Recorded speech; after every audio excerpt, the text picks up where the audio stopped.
Una de las canciones de Ricardo Arjona dice: ¿y cómo duele que estés tan lejos, durmiendo aquí en la misma cama? ¿Cómo duele tanta distancia? Aunque te escucho respirar, estás a cientos de kilómetros. Una canción que ilustra un contexto de pareja donde se resalta una gran paradoja muy común en algunos matrimonios: tan cerca y tan lejos. Una cercanía distante. Tan cerca que la escucho respirar, pero al mismo tiempo tan distantes. En los lugares de trabajo, lo que algunos llaman como el segundo hogar, también se presenta este fenómeno. Todos los días veo a mi compañero, reconozco su perfume, conozco su vestuario, incluso sé el día que tiene pico y placa y que llegará caminando o llegará en su vehículo, en bus. Pero no sé qué es lo que pasa al interior del corazón de esa persona. No conozco sus luchas, no conozco sus frustraciones. Tanto tiempo trabajando juntos, pero aún se presentan muchas distancias. Es una realidad que golpea los matrimonios, las amistades, los lugares de trabajo, pero también puede pasar en la iglesia, donde los cuerpos están juntos, pero los corazones se dan la espalda.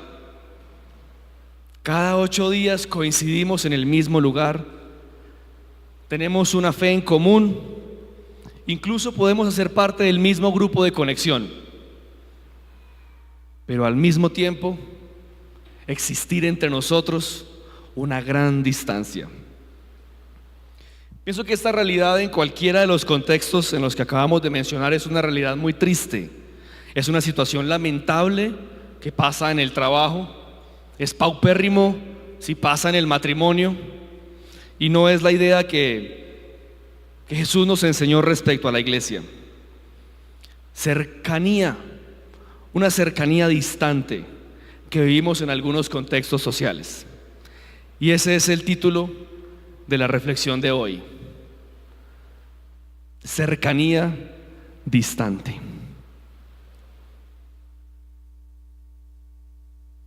Vamos a reflexionar en un texto donde se evidencia esta dinámica de cercanía y lejanía. Gracias. En el peor de los contextos que esto puede pasar: tan cerca y tan lejos de Jesús. Juan capítulo 13, versículo del 21 al 30. Dice así: habiendo dicho esto, Jesús se conmovió en espíritu y declaró y dijo: de cierto os digo que uno de vosotros me va a entregar. Entonces los discípulos se miraban unos a otros, dudando de quién hablaba. Y uno de sus discípulos, al cual Jesús amaba, estaba recostado al lado de Jesús. A este, pues, hizo señas Simón Pedro para que preguntase quién era aquel de quien hablaba. Él entonces, recostado cerca del pecho de Jesús, le dijo: Señor, ¿quién es? Respondió Jesús: a quien yo diere el pan mojado, aquel es. Y mojando el pan, lo dio a Judas Iscariote, hijo de Simón. Y después del bocado, Satanás entró en él. Entonces Jesús le dijo: lo que vas a hacer, hazlo más pronto. Pero ninguno de los que estaban a la mesa entendió por qué le dijo esto. Porque algunos pensaban, puesto que Judas tenía la bolsa, es decir, que era el tesorero, que Jesús le decía compra lo que necesitamos para la fiesta o diese algo a los pobres. Cuando él pues hubo tomado el bocado, luego salió y era ya de noche. Un relato que ocurre en el contexto de lo que se conoce como la última cena, la cual era realmente la cena de Pascua, que es una tradición judía de suma importancia. Generalmente la Pascua se celebraba en familia, pero en esta ocasión estaban los 12 discípulos y Jesús. Sentarse a la mesa a celebrar la Pascua indicaba una profunda comunión entre los participantes. Jesús interrumpe el protocolo de la Pascua, interrumpe el protocolo de la cena para lavar los pies a sus discípulos. Un acto de humildad y amor hacia ellos. Una vez Jesús hubo acabado de lavar los pies de sus discípulos, empieza a cambiar un poco su tono de voz. El aire en el ambiente se siente un poco más pesado. Se le empieza a notar a Jesús conmovido. Los discípulos identifican que Jesús tiene un profundo dolor, pero nadie logra entender por qué. Hasta que, como un baldado de agua fría, cae en la mesa la frase de Jesús: uno de ustedes me va a traicionar. Un silencio ensordecedor envuelve la habitación. Esa sonrisa de plenitud que habían ellos por el buen momento que estaban pasando se había diluido. Esa cara de satisfacción al saber que el maestro había lavado sus pies ya no estaba en su rostro. Ahora en la habitación solo habían rostros fríos, pálidos, preguntándose para sí mismos: ¿uno de nosotros lo traicionará? ¿Pero quién? ¿Seré yo?, se preguntaban en silencio. ¿Será que yo traicionaré a mi Señor? Nadie se atrevía a romper el silencio tenebroso, pero ahí estaba Pedrito. Ahí estaba Pedrito. Sin embargo, Pedro no se atrevió a romper el silencio y le hizo señas a Juan.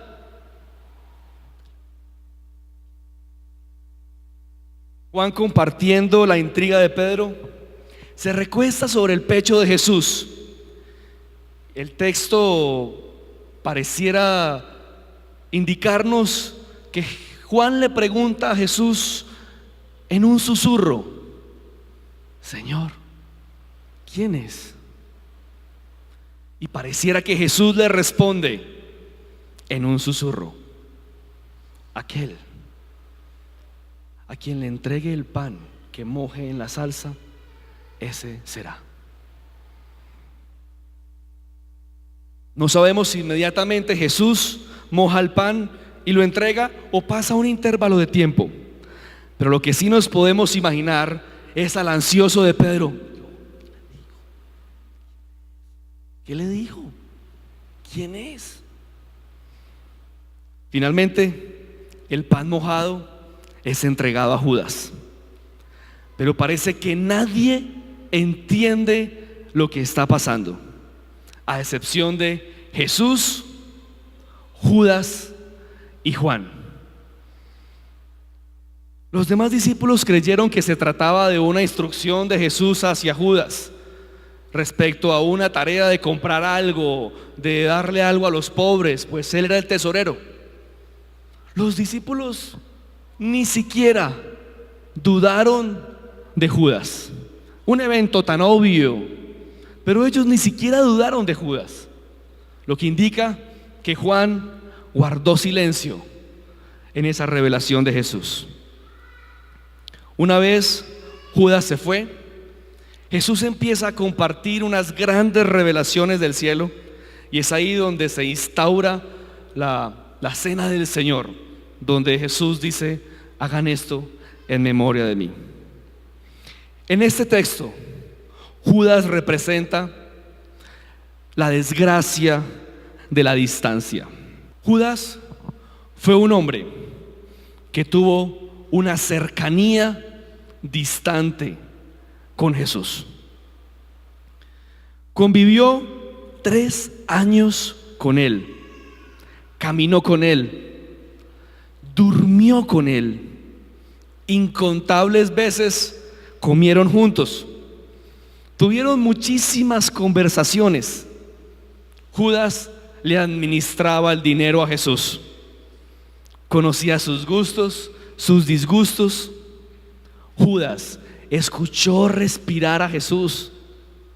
Judas conoció las lágrimas de Cristo, conocía perfectamente el color de sus ojos.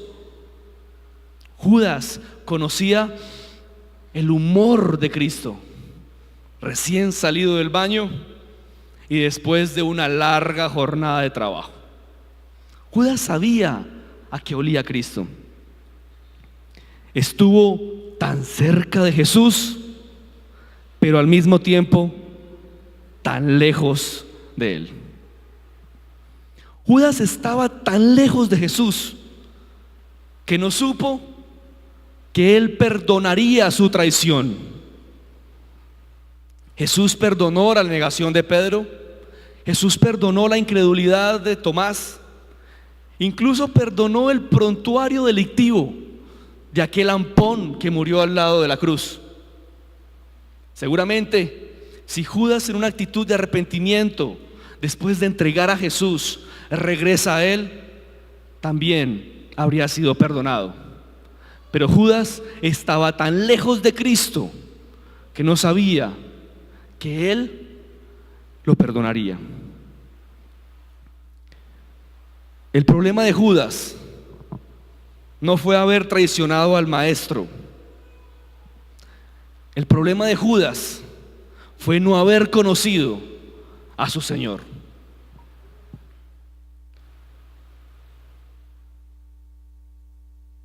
Estaba tan lejos de Jesús que no fue consciente del amor que Jesús le tenía. Estaba tan lejos que no supo que era el Salvador. Estaba tan lejos de Jesús que no supo que era Dios mismo. Judas no se suicidó por haber entregado al Mesías o por haber entregado al Salvador, por haber traicionado al Dios encarnado. Judas se suicidó por el remordimiento de haber entregado un hombre inocente y bondadoso. Judas nunca supo a quién fue que entregó. Judas vivió la desgracia de la distancia, aún estando tan cerca de Jesús. Matthew Henry, un comentarista bíblico, dice que al leer la historia de Judas, nosotros debemos hacernos una pregunta: ¿seré yo, Señor? ¿Seré yo el que te traiciona? Pues nuestra constante infidelidad a aquel que es incondicionalmente fiel con nosotros nos hacen similares a Judas. Y hoy hagámonos esa pregunta: ¿seré yo, Señor? ¿Qué tanta distancia tengo con Jesús? Identifiquemos qué tanto hay de Judas en nosotros. Debemos reconocer que nosotros en ocasiones también terminamos distanciados de Jesús en medio de unos hábitos cristianos. Nos congregamos, escuchamos las predicaciones, cumplimos una labor de servicio, años escuchando de Jesús, pero aún así podemos estar distantes. A través de la rutina nos vamos distanciando de Cristo. Yo sé qué va a pasar, van a cantar unas canciones, alguien se va a parar a dar una reflexión de la Biblia, pero no me sorprenderá porque ya todo lo he escuchado. Ya todas me las sé y regresaré a mi vida habitual hasta el próximo domingo. Públicamente aparentamos estar muy cerca, de tal manera que nadie sospeche de nosotros, pero íntimamente podemos estar muy distanciados de Cristo y nadie lo sabe. Así como en la cena, solo Judas, Juan y Jesús. En su vida, solo Jesús y usted lo saben. Usted dice: a mí me parece más chévere de lejitos, a mí la distancia me gusta más. Muchas veces detrás de aquella frase, yo no soy fanático, se disfraza una gran distancia con Jesús. Judas era avaro, codicioso. Judas era codicioso. En otro pasaje se puede inferir que él tenía serios problemas con el dinero. Él se dejó enceguecer por sus deseos, por sus anhelos de poseer, a tal punto de que usó a Jesús para obtener sus deseos y satisfacer los anhelos de su corazón. Judas usó a Jesús para obtener dinero. Y aquí uno puede pensar muchas cosas acerca de la perversidad de Judas. Vender a Jesús, usar a Jesús para obtener lo que desea, fácilmente es cuestionable. Pero muchos de nosotros también usamos a Jesús para obtener lo que deseamos. Entre nosotros hay personas que no están interesadas en Jesús, sino en la sanidad de la enfermedad que padecen. Personas que se acercan a Jesús porque necesitan un empleo. Tal vez habrá alguien que está muy interesado en que Jesús resuelva su situación familiar. O tal vez venimos únicamente pidiendo un milagro financiero. Y es importante aclarar que no está mal desear sanidad, bienestar familiar, milagros financieros.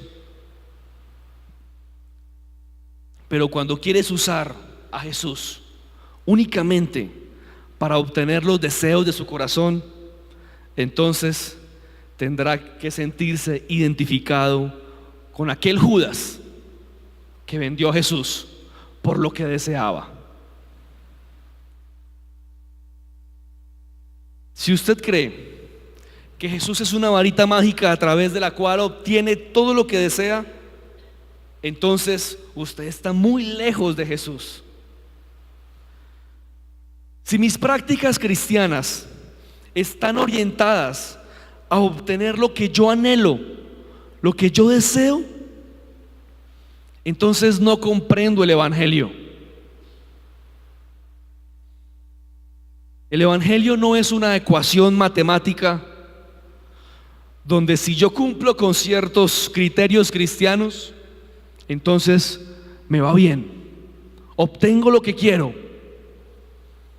Y si yo incumplo esos criterios, entonces me va mal. De hecho, me llama mucho la atención un episodio de este contexto donde Jesús moja el pan y lo entrega a Judas. El acto de que el anfitrión de la cena mojara el pan en una salsa especial y lo entregara a una persona presente en la mesa era un acto de mucho honor y respeto. Podría decir que si alguien en esa mesa no merecía recibir un pan mojado en salsas de la mano de Jesús, era Judas. Si alguien en esa mesa no merecía recibir tal honor protocolario, era Judas. Por eso para los discípulos no fue fácil identificar que Judas era el traidor, porque Jesús lo había acabado de honrar, Jesús lo había acabado de reconocer a través de ese acto protocolario, este acto de amor que debería llevar a Judas al arrepentimiento, el sentirse descubierto y el ser honrado debió llevar a Judas a la reflexión. Pero este no se arrepintió, ni antes de la traición, ni después de la traición. El acto de entregar un pan en su mano era un acto de amor y gracia. Era un honor desde el cielo para aquel que se disponía a traicionar. Pero Judas no estaba buscando el honor del cielo. Judas estaba buscando sus monedas. Así como usted y como yo, que muchas veces no estamos interesados en el honor del cielo, estamos interesados en mi sanidad, estamos interesados en que nos resuelvan nuestro problema, estamos interesados en que nuestro matrimonio sea eficiente, estamos interesados en salir del desempleo, estamos interesados en que satisfagan mis necesidades. Por eso el honor del cielo muchas veces lo despreciamos, así como Judas desprecia este acto honroso de parte de Jesús. Y Jesús muy seguramente ha tenido este gesto con muchos de ustedes. Yo he recibido ese pan. En mi historia de vida, yo he recibido ese pan de Jesús. Recuerdo que en mis peores temporadas espirituales, donde claramente yo me había distanciado de Jesús, fui honrado en amor y en gracia a través de una gran bendición, de las bendiciones más grandes que he recibido del cielo. Fue en una de mis peores temporadas, cuando más distante estaba de Jesús. Recibí ese pan mojado en salsa especial de honor y de gracia. Recuerdo que mi oración fue: Señor, no te entiendo. ¿Por qué haces esto? ¿Por qué en mi peor momento? ¿Por qué cuando tengo los índices más altos de infidelidad hacia ti? Porque justo en este momento me honras de esta manera. No entendía lo que estaba pasando, pero después de estudiar este texto, reconocí a Jesús mojando el pan en la salsa y entregándomelo como un acto de gracia y amor en el momento que yo más lo necesitaba. Ese gesto de Jesús conmigo me llevó al arrepentimiento, y podría decir que gracias a ese gesto es que decidí cambiar el rumbo de mi vida, es que decidí dedicarme al servicio del reino. Porque en el peor momento, cuando más estaba traicionando a Cristo, Él me honró, mojó el pan en la salsa y me trató con honor. He visto muchos que al ser impactados por este incomprensible acto de Jesús, se arrepienten y cambian su rumbo. Pero también he escuchado a muchos decir neciamente: si Dios me bendijo, es porque voy por buen camino. Pero tenemos que recordar que algunas veces Dios nos bendice para que cambiemos de camino. Algunas veces Dios nos bendice para que cambiemos de camino. Así hizo con Judas en la última cena, pero este no comprendió. Si tan solo hubiera entendido el gran amor y la gran dosis de gracia que tenía ese pedazo de pan, este no se habría suicidado, sino que habría terminado rendido y arrepentido a los pies de Cristo. Que Dios nos dé discernimiento para identificar en las múltiples bendiciones que recibimos cuál representa el pan que le dio a Judas, que exige que cambie mi caminar. El texto nos permite analizar una realidad representada en Judas, el cual hemos analizado como la desgracia de la distancia. Pero hay otro actor en esta historia que no podemos ignorar. ¿Quién es? ¿Quién creen que es el otro actor de la historia que no podemos pasar por alto? No escucho. Pedro. Juan.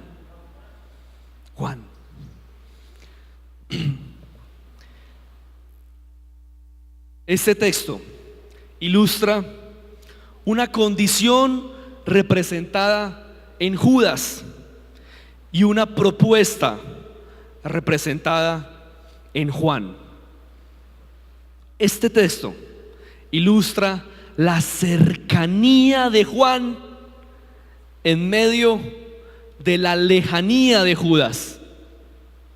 Este texto es un hermoso contraste entre quien está cerca y quien está muy lejos, mostrándonos de esta manera cuán lejos de Jesús podemos estar o cuán cerca de Jesús podemos estar.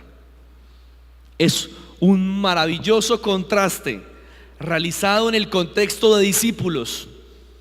No es un contraste entre un discípulo y un fariseo. No es un contraste entre un judío y un samaritano, entre un ángel o un demonio.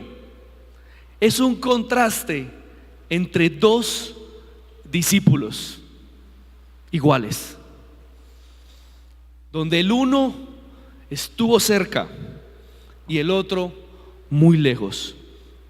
La propuesta que Juan representa en el texto la he llamado la gracia de la cercanía.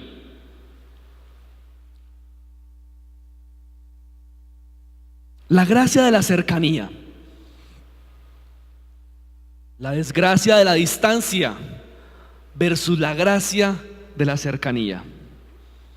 Judas y Juan, dos discípulos en las mismas condiciones. Uno decidió vivir en la desgracia de la distancia y el otro decidió la gracia de la cercanía. Juan se autodenomina en su libro el discípulo amado. Y esto no para jactarse ni por ínfulas de grandeza, sino todo lo contrario, para mostrarse y para reconocer algo que a él se le reveló y que le permitió acercarse un poco más. Esta es una principal diferencia entre Juan y Judas, que Juan vivía convencido que era amado por Jesús. En cambio, Judas nunca logró reconocer el amor de Cristo. Esta situación al uno lo llevó a la cercanía y al otro lo llevó a la distancia. Muchos de nosotros tenemos muy claro aquí que somos amados por Dios, pero no se nos ha revelado en lo más profundo de nuestro espíritu. No tendríamos la libertad de Juan de autodenominarnos el discípulo amado. Henry, el discípulo amado. Como que no nos da para hacer semejante afirmación. Paradójicamente nos cuesta aceptar el amor de Dios hacia nosotros. Y el no sabernos amados nos lleva a tomar distancias. El no saberme amado por Cristo me lleva a distanciarme de Él. Esa frase de cajón evangélica, Dios te ama, si se nos revela, si se nos mete en lo más profundo de nuestro ser, entonces nos llevaría a estar cerca de Jesús. Sentía la profunda necesidad que algunos de ustedes, incluyéndome, tienen de escuchar: Dios te ama. Dios te ama. Aquel que está consumido por la culpa, que a través de la palabra escuche hoy: Dios te ama. Aquel que siente que es insignificante y de poco valor, que hoy la palabra le diga: Dios te ama. Aquel que su vida es un caos y que no tiene rumbo y parece que Dios se olvidó de usted, hoy Dios nuevamente le recuerda a través de la palabra: Dios te ama. Que se nos revele el amor de Dios, que nos permita disfrutar de la gracia de la cercanía. Juan lo entendió y por eso estuvo cerca de Jesús. Juan fue el único con la libertad y la confianza de preguntarle a Jesús: ¿quién te va a traicionar? Era el único que tenía ese nivel de cercanía para hacerle esa pregunta a Jesús en ese momento. La gracia de la cercanía nos da el privilegio de tener acceso libre a la palabra de Jesús. La gracia de la cercanía nos da el privilegio de tener acceso libre a las palabras de Jesús. Juan escuchó el susurro de Jesús. Los discípulos se dieron cuenta por Juan y Juan lo supo de Jesús. Juan tenía la mejor ubicación en la mesa. Estaba sentado a la derecha de Jesús, el cual es el privilegio más alto en la cena. Quien se sienta a la derecha del anfitrión es el más importante, o es tan importante como el anfitrión mismo. Y esa era la ubicación de Juan. No sabemos si Jesús se la entregó o si él buscaba esa ubicación privilegiada. Juan sí entendió el evangelio, pues lo más magno del evangelio no es la salvación de la condenación eterna, no es el no infierno, sino la oportunidad de recostarse en el pecho de Jesús. El evangelio es cercanía. Quisiera que pusiéramos nuevamente la imagen. Esta es una imagen que representa el evangelio. El evangelio se representa por cercanía con Cristo. El evangelio es esa comunión que puedo tener con mi Dios, esa confianza que puedo tener con mi Señor. El evangelio no se representa con llamas. El evangelio no se representa con un infierno al cual yo no voy a ir. El evangelio que entendió Juan es aquel donde puede recostar su pecho en total confianza de su Creador. La razón de la cruz es romper la distancia. La razón de la cruz es establecer un puente que nos permita cercanía con Jesús. El evangelio no es un evento de hace 2000 años. El evangelio se vive cada día recostados en el pecho de Jesús. Vivir el evangelio es vivir recostados en el pecho de Jesús. Vivir el Evangelio no es un cúmulo de prácticas.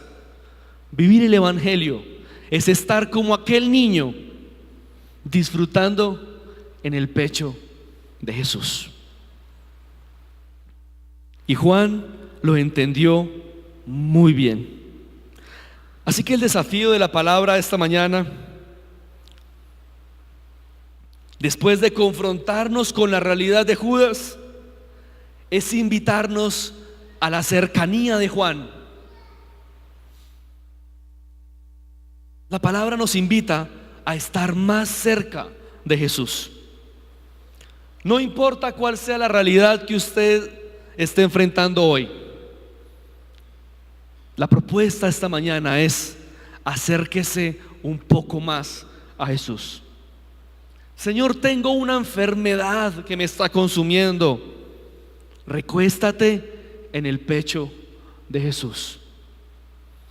Señor, estoy desempleado y no sé qué hacer.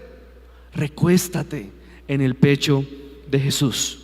Mi familia está en crisis y parece que se diluye. Recuéstate en el pecho de Jesús. Señor, estoy pasando por el mejor momento de mi vida. Recuéstate entonces en el pecho de Jesús. Identifique cuáles son los movimientos que usted tiene que hacer para dar un paso más cerca a Jesús. Piense en un momento que usted tiene como meta acercarse un poco más a mí como persona. Usted dice: yo me quiero acercar más a Henry como persona. Esa es la meta que usted tiene. Algunos dirán: pues yo nunca he hablado con Henry. Entonces la estrategia para acercarse un poco más a mí es buscar un espacio donde podamos hablar. Otra persona dirá: no, yo ni lo conozco, no, ni sé quién es. La estrategia para dar un paso más hacia mí es indagar quién soy. O tal vez usted dirá: yo soy amigo suyo. La estrategia para acercarse aún más a mí podría ser vernos con más frecuencia, invitarme a comer con más frecuencia, qué sé yo. Ahora, en ese orden de ideas, piense cuál es la estrategia que usted tiene que usar para acercarse un poco más a Jesús.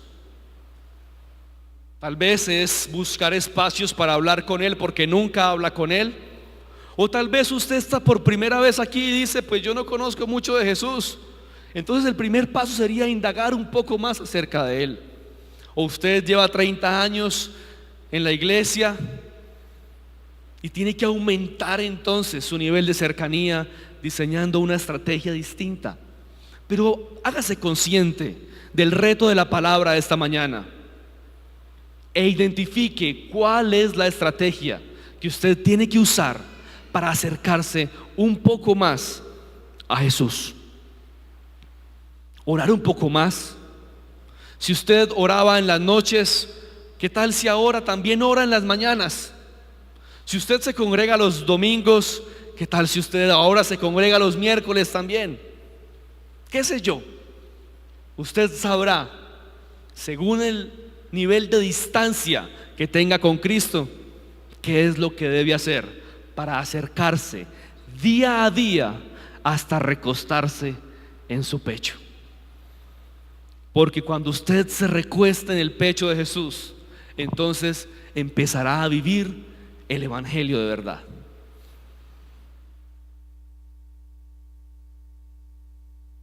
Debemos entender que nunca estamos tan cerca de Jesús como para no poder acercarnos un poco más. Nunca estamos tan cerca de Jesús como para no poder acercarnos un poco más. Acerquémonos a Jesús paso a paso hasta que finalmente logremos vivir recostados en su pecho. Recordemos que Jesús es bueno a la distancia, pero de cerca es extraordinario. Judas conoció al buen Jesús, Juan conoció a el extraordinario. ¿A qué Jesús conoce usted? ¿Cómo es su Jesús? ¿Cómo es su Cristo? ¿Bueno o es extraordinario? A principio de año, Dios nos exhortaba a tener una íntima comunión con Él. Y hoy nuevamente nos recuerda que la invitación es en serio. Dios nos está llamando a acercarnos un poco más. Judas finalmente no tuvo ninguna asignación. Al resto de los discípulos Jesús les asignó la extensión del reino, una responsabilidad de mucho honor. Pero a Juan le agregó una asignación especial, una asignación íntima. Jesús le dijo a Juan: cuida de mi mamá. Lo que no le dijo a ningún discípulo, Jesús le dijo a Juan: te encargo a mi mamá. Aquel que se recostó en su pecho tuvo el privilegio de recibir una asignación especial. Y al vivir recostados en el pecho de Jesús, tendremos asignaciones muy especiales. ¿Qué tan distante está usted de Jesús? ¿Qué tan cerca está de Él? ¿Jesús hace parte de su diario vivir? ¿Vive usted en la desgracia de la distancia? ¿O vive usted en la gracia de la cercanía? A veces usted pretende usar a Jesús para obtener lo que desea. ¿Cómo es su evangelio?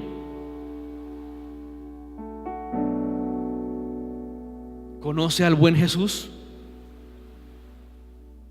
¿O usted conoce al extraordinario?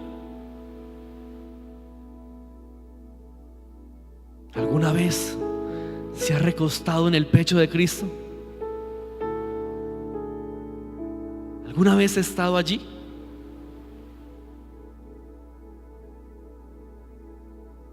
¿Qué pasos tiene que dar para volver al pecho de Cristo? ¿Qué pasos tiene que usted dar para volver a vivir el evangelio de verdad? ¿Qué pasos tiene que dar para dejar esa religiosidad y vivir el verdadero evangelio, que es aquel que nos lleva a recostarnos en el pecho de Jesús?